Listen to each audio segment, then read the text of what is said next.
do know how to trim can trim, but those of you who don't, we're gonna hand refine the bottom. The beginning mug is always noted in the wild when the bottom is too heavy.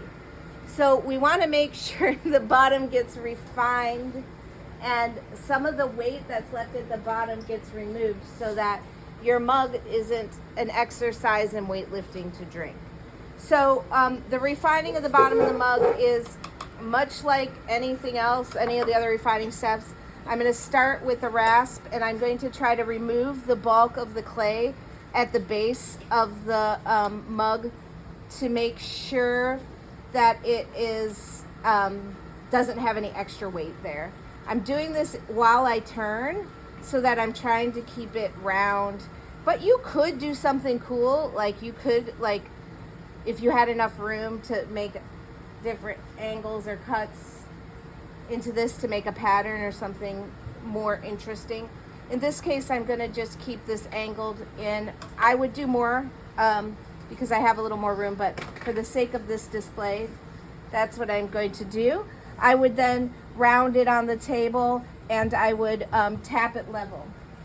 If for any reason, can I have that water bottle right there? For any reason there is unevenness on the clay, you can do what's called lap sanding, which is where you put lapillary, like lapillary is like sanding. You put water on the table in a small puddle, and you can take your mug base into that puddle, and it has to be wet or it sticks. And you run it on the table like this until you sand off a nice even base. So that's a good way to level your bottom. Okay? Now I'm gonna set this aside, and I actually, because this is a little off, I'm gonna take this cup, and it's got a little coffee in it, but I'm gonna take it in here, I'm gonna take it from the bottom, and I'm gonna put it in here and use it to re-round my pot, right? Since the top got a little out of round, that helps me reset it. Now I'm gonna make two different types of handles and show you how to attach them. The first kind of handle is the like more professional way, which is called pulling a handle. And this handle has been pulled. It is drying in the position that I want the handle to be in, like this. So I'm going to show you that, and then I'll show you an easier hand building method. So starting with a little lump of clay, I'm going to make sure there's no folds or creases in my clay before I start, just by smoothing it out. Then I'm going to roll it on an angle so I create a cone. So this hand goes like this. I roll it into a cone shape. If that cone has any creases in it, again, I'm going to fix those creases with my thumb and then re-roll until there's no big uneven planes in that. Okay? So I'm going to start with a shape that looks like this. Okay? Then I'm going to come over here. If you guys squeeze me for a moment. I'm going to stand over the water. And I'll hold it in one hand, I'll get the second hand wet, and I'm gonna use between the thumb and the index finger, the webbing of my hand, to pull a handle, okay? So you sort of let the clay slip through your hand, moving it in different directions. So you're slipping, allowing the clay to slip through your hands, keeping that shape where it's fatter at the top and getting thinner at the bottom. And every once in a while, like every 3 pulls, I switch my hand direction, right? So that I don't get one side flatter than the other. And you can see that it starts to elongate.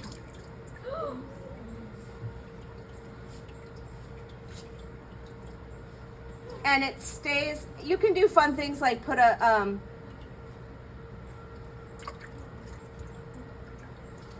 like a ridge down the center if you want, right? But until it's the right length of the handle you want, which is roughly about that big, right? Depending on the size of your mug.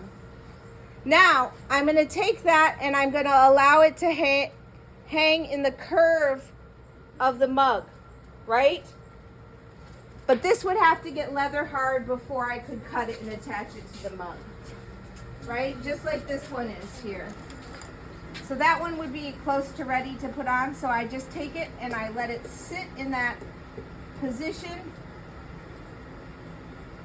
to dry, like that, okay? Now that handle would be ready to go. The method I use quite frequently is a hand-built method. This is the second method. So I'm going to roll a coil, and in this coil I want it to be maybe my index finger big instead of my middle finger, just a slightly smaller coil. But I do need to make sure this coil is beautiful. This isn't one that disappears, so this coil has to be even without creases. So my hands are kind of wet, so give me a second to muddle through this and get a nice even coil. And I like this coil to be longer than I need, because then I'll pick the best part of the coil. I will make sure there's no creases in it. If there are, I stop and smooth them out and roll, just to make sure I have a nice, even, consistent coil. Maybe this is a little thick. I'm going to go a little bit thinner. Just about that thick. Okay? Now, once I have it this thick, I'm going to just move over here so you can see a little better. I use this tool called a pony roller. There's two sides, a flat and an angled side. I'm going to take the flat side first, and I'm going to just kind of flatten my coil so that it has a flat top and a rounded edge. So there's nice smoothness where the hand goes. And there's a weird hair in there. Yeah. Then, because I like a certain aesthetic, I know when you pull it, it's going to cut it. It would just burn out in the kiln. So normally I would just not even worry about it. But see how there's two sides about this? I'm going to take one side and I'm going to roll on that side and roll on this side. So now I have this almost like it's got a ridge on the top and two sides, but the edges are still rounded. Okay? So here's the trick with the handle making. I take my knife, I take whatever I'm going to use to cut, in this case a metal rib, and I'm going to cut away from myself on an angle, like that. Okay? That part now, see how there's an angle like that? That rolls up on the table like this, and I'm going to take it and I'm going to tippity tap it on the table. I'm getting that part a little fatter. That's the part that's going to attach. You see by tapping it on the table, I got it fatter. I roll it into the position where I want it to be a handle. Like I like a 3-finger or more handle, so you can hold the mug like this or like this. I hold it up to the position I want, and then I cut from underneath on this angle. So now you can see, right? That's the shape that I'm going to keep. Now, working on the mug to attach. I put my hand on the inside like this to support it. I use something to draw a straight line up and down so that my mug handle will be attached. Not but score the top. I do not let my handle sit over the top of the lid. 1, if I want to wash my mug and turn it over to dry on the drying rack, if your handle sticks up higher, it won't sit level. 2, if you want to stack them in the cabinet, if your handle comes up above the lid, you can't stack your pots in the counter. So I'm going to put it on there. I'm going to see what the angle is I want. I'll mark the second score spot and then score up from there. So now I have 2 score spots. I'm going to score in here and down here. I'm obviously going to apply some slip to those locations. Sometimes if my mug is hard, I will rescore those locations like that. This goes on. Firm press. Oops, that's why my hand is in here. Firm press. Then I look from the top down to make sure that I'm angling it straight, right? So that I get that on there straight. Firm press. Press and wiggle. Now, last but not least, my teeniest coil ever goes around this attachment. You do not want the attachments to get thinned where they attach, but you want to keep them strong where, or thicker where they attach next to the mug. There's two reasons. It's stronger and it's aesthetically more pleasing. So I roll that coil around there, and a lot of times you can use this tool to smooth in. A good wooden tool will help you smooth. I might start with the wooden tool, but I like also these in the fine tip tools. They are rubber tipped, and even a good eraser will work because these are expensive and erasers are not.